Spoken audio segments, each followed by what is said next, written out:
देखते होतई हमारे उड़हिया बैठी के पिपरा के छाँव।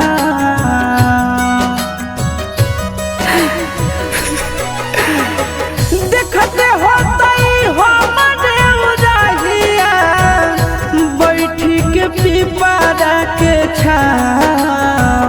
रुक रुक रुक अरे टरेनिया, रुक रुक रुक रे टरेनिया, ले ले चल जनुआ के गाँव।